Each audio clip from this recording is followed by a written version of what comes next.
मैं एबटाबाद में पैदा हुआ था, जो डिस्ट्रिक्ट हज़ारा में है, NWFP, which is in Pakistan now.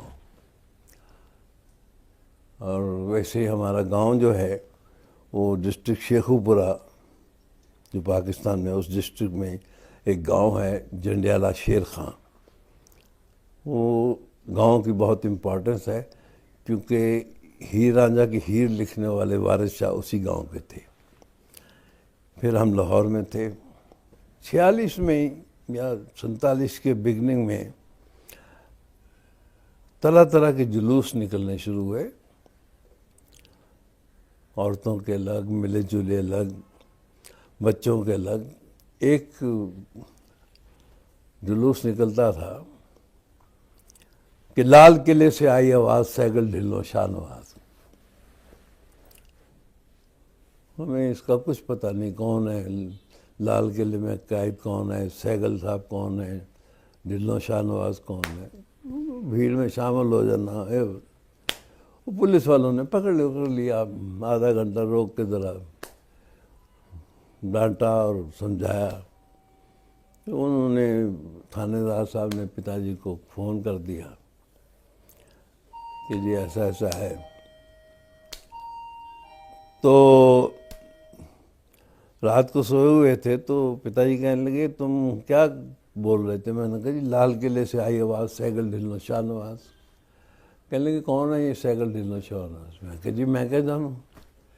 फिर मुझे उन्होंने सारा ये कहानी बताई कि INA, आज़ाद हिंद फौज, नेताजी सुभाष चंद्र की, तो 3 कैदी हुए थे, सैगल ढिल्लो शाहनवाज, जो लाल किले में थे और उनका मुकदमा चल रहा था, जिसको भोला भाई देसाई लड़ रहे थे और पंडित जवाहरलाल नेहरू उसको असिस्ट कर रहे थे।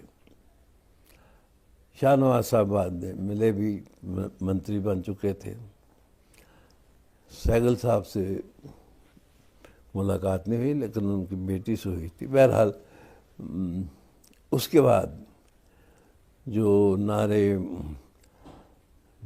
तकबीर, अल्लाहू अकबर, हर हर महादेव, और तलवारें और रस्सी और चाकू और बम फटने लगे और पाकिस्तान बनना है, ज़रूरी हो गया, मुल्क का बंटवारा ज़रूरी है। ये सब कुछ सुलह सफाई से हो सकता था। बंटवारे होते हैं, घरों में भी होते हैं, लेकिन इस तरह कत्लेआम नहीं होता। मैंने बड़े senior media person Inder Kumar Malhotra ji का एक आर्टिकल पढ़ा था, 5-6 साल हुए। उन्होंने लिखा कि एक्चुअली ब्रिटिशर्स ने बलोच आर्मी को पैसा दिया था ये कत्लेआम शुरू करने का। उन्होंने ये भी लिखा था कि नाउ डॉक्यूमेंट्स आर अवेलेबल। तो हमारे शेखुपुरा में एक रात को 40,000 आदमी मारे गए। हमारे परिवार के 100 से ज़्यादा, जिसमें मेरा सगा चाचा भी था। ये बड़ी भयानक यादें थीं। मेरे पिताजी अमन कमेटी के प्रेसिडेंट थे। गांव से आए हुए लोग मोहल्ले में रहते थे, फैक्ट्री में पिताजी के काम करते थे। वो अपने घरों को चल दिए, सब पहरा दें, और कहीं से खबर आ जाए कि कत्ल हुआ या दंगा हुआ है तो पिताजी को जाना पड़ता था। माँ हमारी को फिट पड़ जाते थे, गर्व से भी थी। मैं और मेरी छोटी बहन ललिता, हम कभी प्यास से उनका फिट खोलते, कभी क्लोरोफार्म से। तो वो एक दहशत और डर जो बैठी है। अब भी कोई ज़्यादा शोर हो जाए तो मैं ज़रा डर सा जाता हूँ। उसके बाद ठीक है, कोई लाशों में दबा, कोई खून से लथपथ हुआ, कोई ट्रेन से पहुंचा, कोई छुप के पहुंचा, कोई कैसे पहुंचा। उसके बाद हम लाहौर से Delhi Kingsway camp, refugee camp में आ गए। जवाहरलाल नेहरू जी से बहुत बार मिला और बड़ी अच्छी तरह मिला। ये हुआ कि किंग्सवे कैंप में गांधी जी तशरीफ़ लाए थे। ना जाने क्यों उस वक्त कुछ बच्चे या कुछ बड़े भी इस पार्टीशन से खिलाफ के घर से बेघर हो गए। तो उनको ऐसा लगता था कि ये जो कुछ हुआ है इसे गांधी जी की वजह से हुआ है। तो कुछ पत्थरों से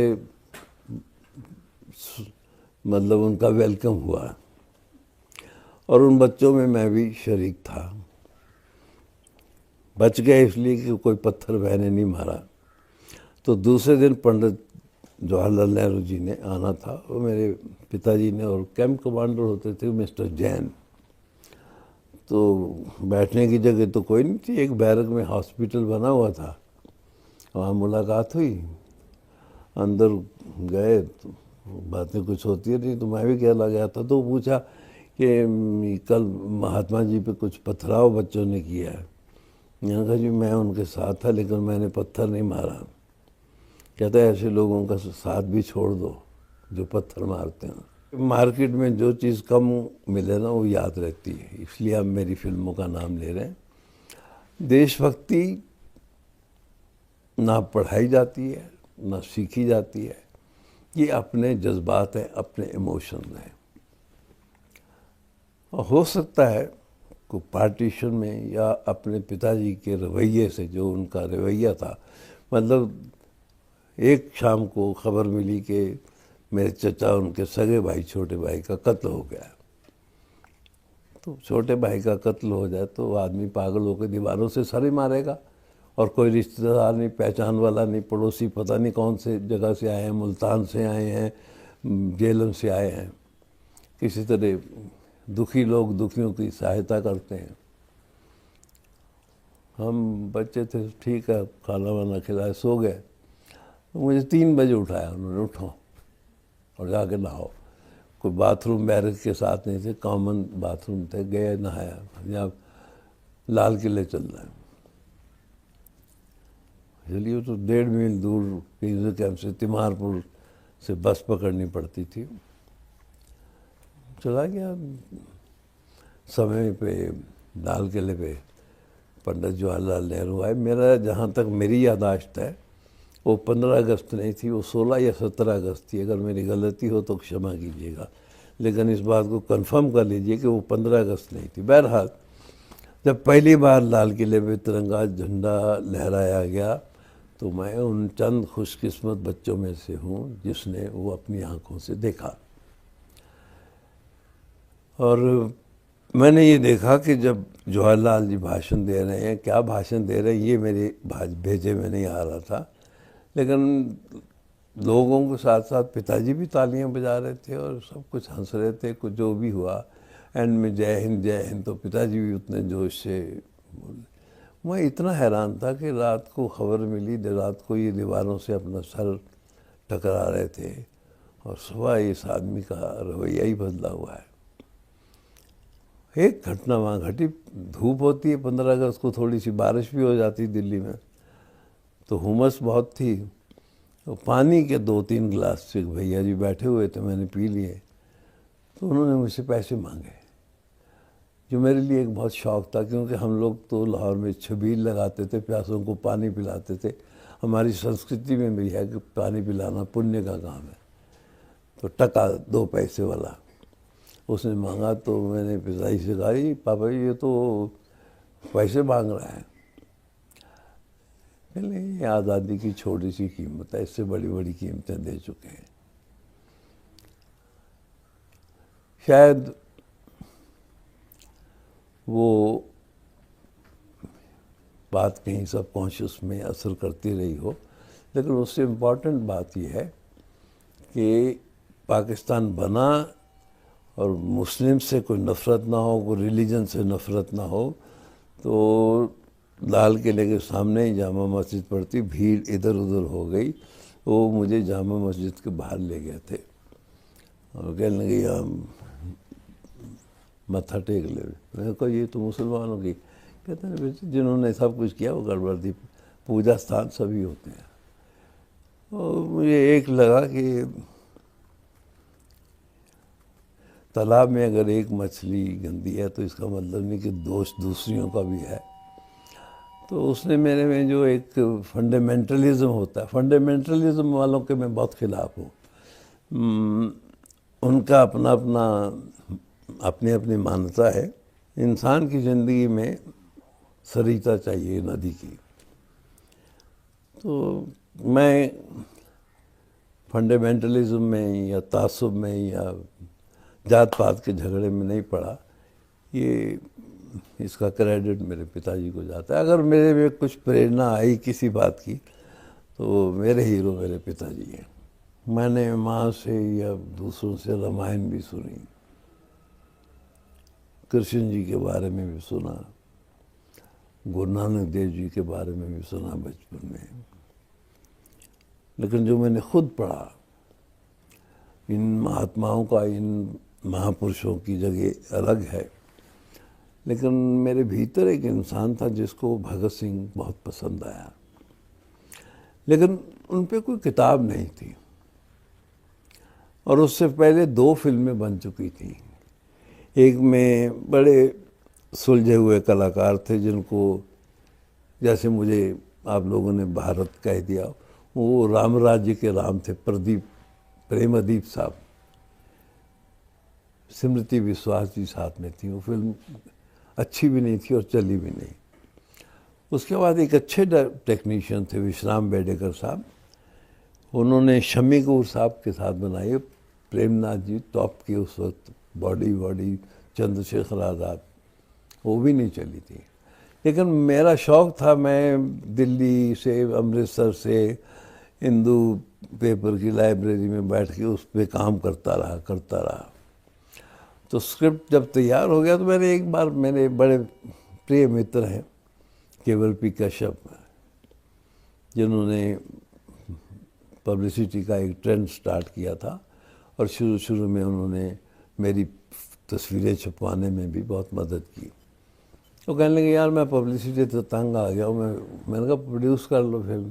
कहने लगा प्रोड्यूस करनी है। मैंने कहा उन दिनों हमारे साथ साधना जी थी, आशा पारक जी थी, सायरा जी आई थी।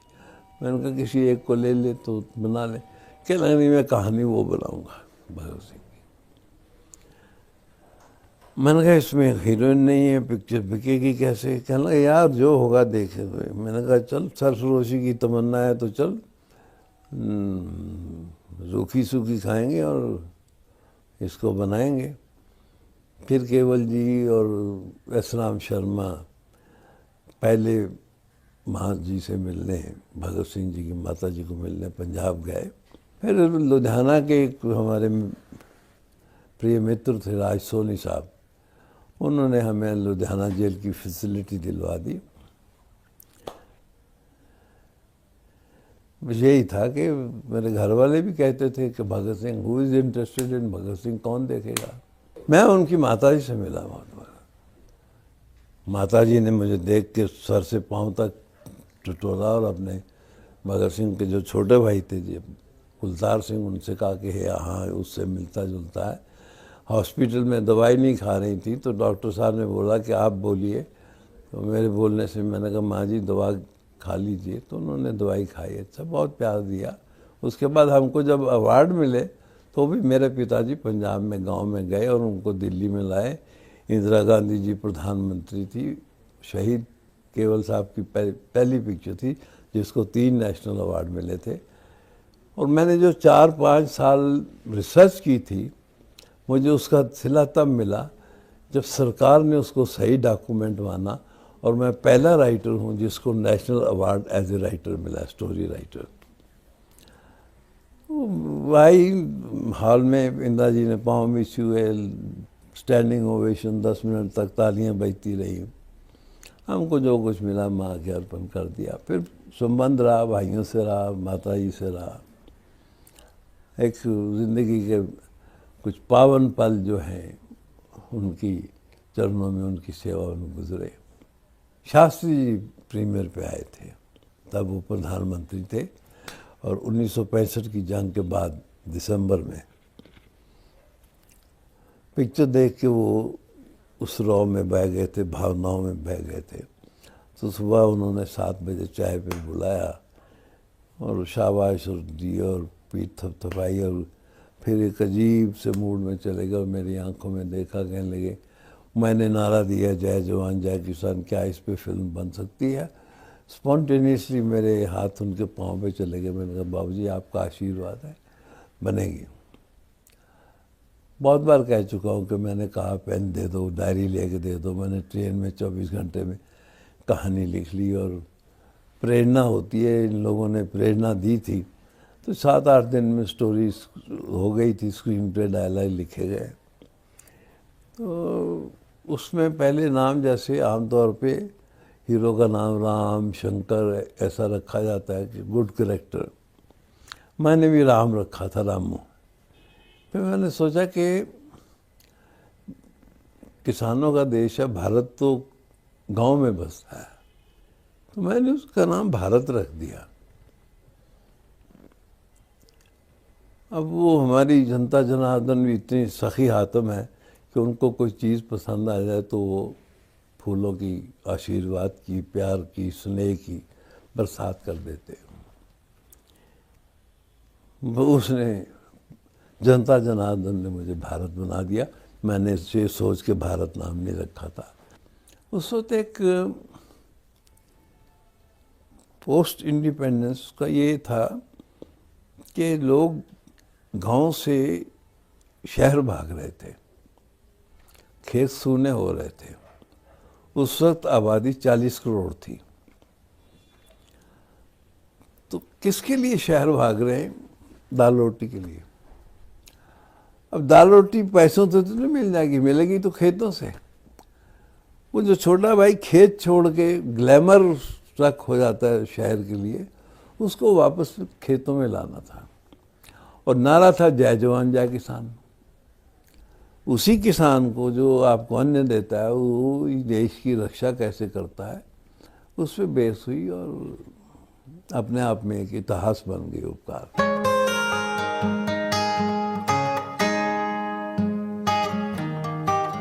अगर आप किसान की ज़िंदगी, मैंने सिर्फ दिन सुबह से लेके शाम तक नहीं, मैंने रात की भी बताई थी कि रखवाली कैसे करते हैं।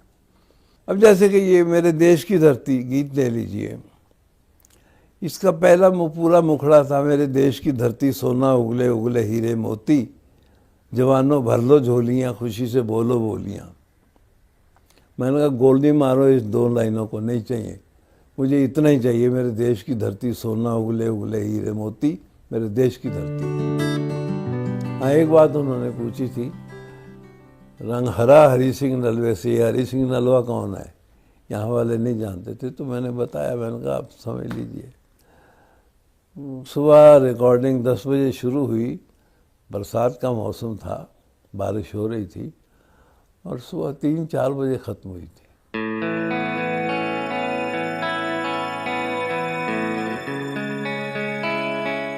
मैंने सोचा कि जब मैं लाहौर से दिल्ली आया तो मैं दिल्ली को मिस करता, लाहौर को मिस करता था।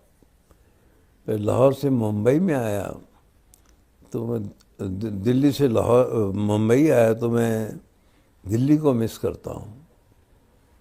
ये जो लोग विदेश चले जाते हैं वो देश को मिस करते होंगे। फिर एक कुछ ऐसा मिलता जुलता छोटा सा किस्सा मेरे परिवार में हुआ, मेरे ससुराल में। वो मेरी पत्नी ने सुनाया, उसने एक आइडिया सा मेरे को बना के सुनाया जो मुझे अच्छा लगा। तो मैंने पश्चिम को किसी भी सीन में बुरा नहीं बताया। एक दूसरे की अच्छी चीज़ें अपनाना अच्छी बात है, लेकिन कॉम्प्लेक्स में आके अपने संस्कारों को, मर्यादा को, अपनी जड़ों को भूल जाना, ये गलत है।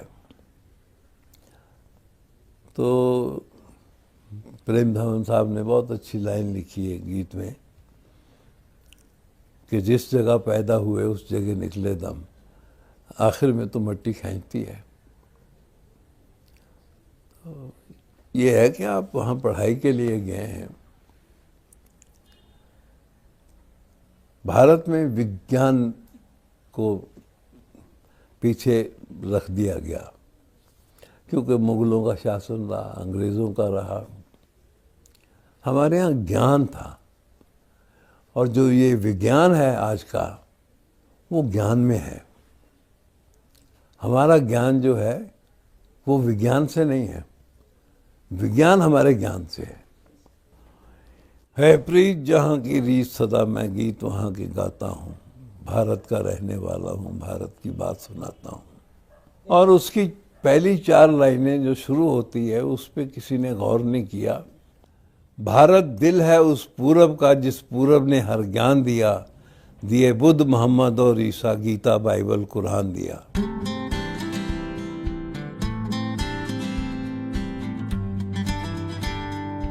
मैंने बहुत कम फिल्मों में काम किया, शायद 50 भी नहीं हुई, लेकिन मैंने हर तरह का कैरेक्टर किया। बेईमान का किया, सन्यासी का किया है, पहचान में गंगाराम का किया है, 10 नंबरी किया है, दो बदन में अंधे लवर का किया है, पत्थर के सनम में एक रोमांटिक छेड़छाड़ वाला हीरो किया है, ये वो कौन थी में एक हॉन्टेड डॉक्टर, और गुमनाम में एक श्रूड CID वाला आदमी, हिमालय की गोद में एक आदर्शवादी डॉक्टर। तो कोई ऐसा रोल नहीं जो मैंने ना किया हो। और कोई ज़्यादा काम करने के लिए मेरा पता नहीं क्यों मेरा दिल किया कि हम अच्छी गाड़ी में घूमते हैं, अच्छे मकानों में रहते हैं, बंगलों में, फ्लैटों में, हमारे बच्चों को सभी सहूलतें मिलती हैं, लेकिन ये पैसा कहाँ से आता है? सरकार तो टैक्स में ले जाती है, सरकार तो कुछ देती नहीं है, तो पैसा देता कौन है? ये जनता जनार्दन। ये हाथ गाड़ी चलाने वाला, ये साइकिल रिक्शा चलाने वाला है, एक वक्त के पेट का काट डालेंगे, रोटी नहीं खाएंगे, मगर फिल्म देख लेंगे। तो एक नागरिक का, एक फिल्ममैन का ये कर्तव्य बनता है कि उसको कुछ अलग नई चीज़ दे, जो वो कहे कि हाँ भाई हाँ, उसको एक अंदर से तसल्ली हो। शोर मैंने मनाई एक दिन, कोई 6-7 साल हुए, 5 साल, मेरे सर्वर ने मुझे रात को जगाया, साहब देखिए शोर आ रही है। ऐसे मेरी आँख खुल गई, मैंने देखा, मैंने कहा DD पे मैंने कब दिया क्या ये साइकिल के शॉट वैसे? तो पता लगा उसमें कि ईरानियन फिल्म डायरेक्टर ने फिल्म बनाई द साइकिलिस्ट। वो मेरा एक सीक्वेंस था कि बच्चे के लिए मैं साइकिल चलाता हूँ, तो उन्होंने फिल्म बनाई कि बीवी के लिए पैसे चाहिए बीमारी के लिए, तो साइकिल चलाते हैं। और उस फिल्म की हमारे मीडिया ने बहुत तारीफ़ की, और उस फिल्म ने अवार्ड भी बहुत जीते। और मेरी शोर को मीडिया ने बड़ा कंडेम किया। मेरी हर फिल्म को कंडेम किया गया, लेकिन उसके 20-25 साल बाद पूछते हैं कि साहब वो कमाल पिक्चर थी। आजकल न्यूज़पेपर क्या कहते हैं? आज आप ट्रेन में ट्रैवल करते हैं, मुसाफिरों से बात होती है, अपने स्टाफ से बात होती है, क्या उनका मूड क्या है? बिटर है, स्वीट है, क्या प्रॉब्लम्स हैं? तो मैंने नावल तो कभी पढ़ा नहीं, और मैंने ना किसी हिंदी या ना किसी इंग्लिश पिक्चर की कॉपी की है। हाँ, और जिन्होंने की भी है उन्होंने अवार्ड भी वसूल किए हैं, लेकिन मैंने ये अच्छी थी फिल्म या बुरी थी, माई सिनेमा इज़ माई सिनेमा। तो लगा कि एक ज़रा हट के भी फिल्म हो जाए। एक आइडिया आ गया था। आइडिया कैसे आया था? दिल्ली में मेरा एक छोटा सा खेत था, जिसको बगैर हमसे पूछे हुए सरकार ने छीन लिया। हमारा सरनेम गोस्वामी है।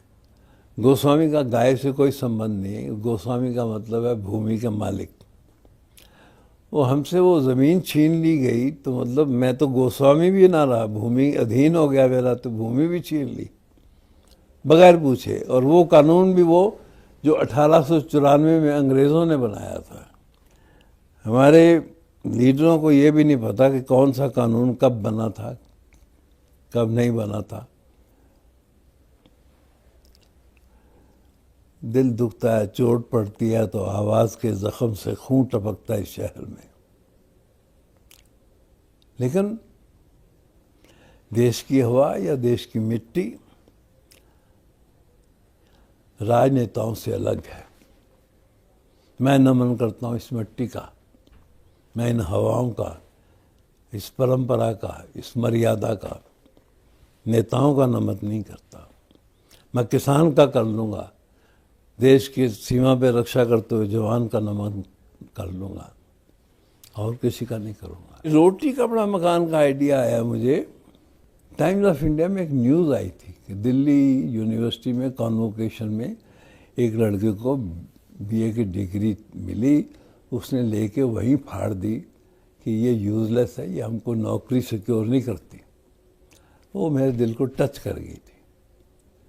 जो सीन उस फिल्म में है, उस बुनियाद उसने, प्रेरणा उस सीन ने दी थी। आप उन हालात से नहीं गुजरे जिन हालात से मैं गुजरा हूँ। कुछ चीज़ें अपनी ज़ाती ज़िंदगी से भी मिल जाती हैं। किसी को मिलना हो और बारिश से आपके कपड़े भीग जाएं तो बड़ी शर्म आती जाके मिलते हुए। और यहाँ ट्रेजेडी ये थी कि उस पात्र ने इंटरव्यू के लिए जाना था, इसलिए वो बारिश में बाहर आके उसके साथ लिपट नहीं जाता कि मेरे कपड़े गीले हो जाएंगे। The tragedy of a man. उसमें गाना रोमांटिक था लेकिन दर्द भी था। लिरिक्स वाइज तो और नहीं, बस और नहीं था, बहुत गहरा। वैसे मीनिंगफुल गाना और स्वीट गाना मैं ना भूलूंगा। हाँ, जनता पसंद तेरी दो टकियां दी नौकरी, मेरा लाखों का सावन जाए। लोगों को आइडेंटिफिकेशन लगी कि उनको ये पता लगा कि अंग्रेज़ों ने हमारे देश पे कितना जुल्म किया। बाकी जो है फिल्म की कहानी में अगर आदमी आइडेंटिफिकेशन देख ले और उसकी रवानी, उसका रिप्रेजेंटेशन ठीक हो, इमोशंस हो, म्यूज़िक हो, वो फिल्म हिट हो जाएगी। बहुत बड़ी हिट थी फिल्म, अपने ज़माने की सबसे बड़ी हिट फिल्म थी। और ये दिलीप कुमार साहब की सेकंड इनिंग की बिगनिंग थी। क्रांति की खास बात उसकी कहानी और देशवासियों को ये याद दिलाना कि हमारे भूतकाल में हम पे क्या क्या जुल्म हुए, और वो अच्छी तरह इमोशनली बताए गए। सबसे स्कोरिंग पॉइंट वो था। बड़ी स्टार कास्ट कोई हिट फिल्म की गारंटी नहीं है।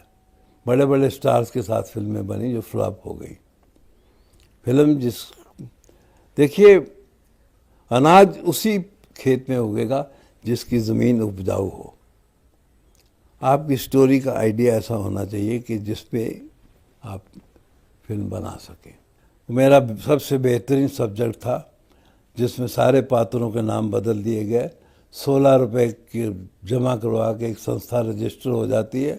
वो आपको इतना तंग करके निचोड़ सकती है कि आपका दम घुट जाए। इसलिए मैंने सोचा कि धर्म के प्रति इनको कुछ समझाने की ज़रूरत नहीं है, ये सच सुनना बर्दाश्त नहीं करते। मेरा गाना था कलयुग की सीता, कलयुग की सीता मिलने जज को चली, 900 चूहे खा के बिल्ली हज को चली। इसमें सीता मैया का और इसका क्या ताल्लुक हो गया? कलयुग की रामायण थी, कलयुग की रामायण का उस रामायण से क्या संबंध होगा? मगर इन नकल के अंधों को कौन समझाए? भैंस के आगे बीन कौन बजाए? पत्थर पे पानी कौन डाले?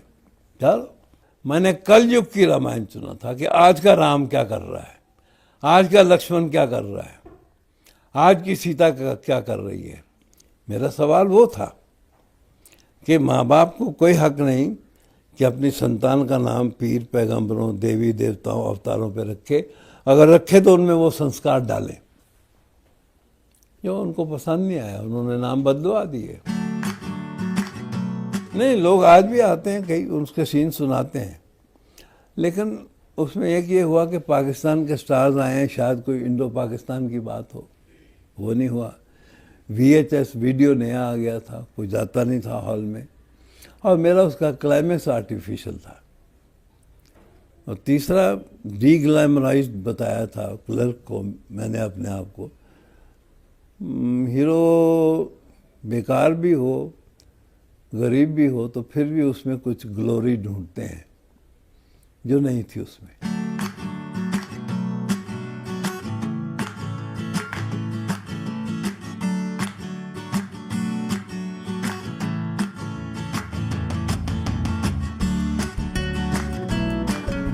At all I am to be remembered as a son of wonderful parents and a good citizen of this country.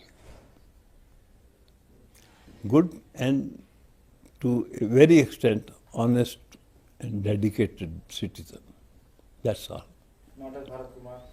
ये पब्लिक की देन है, ये पब्लिक जाने, मैं क्या जानूँ।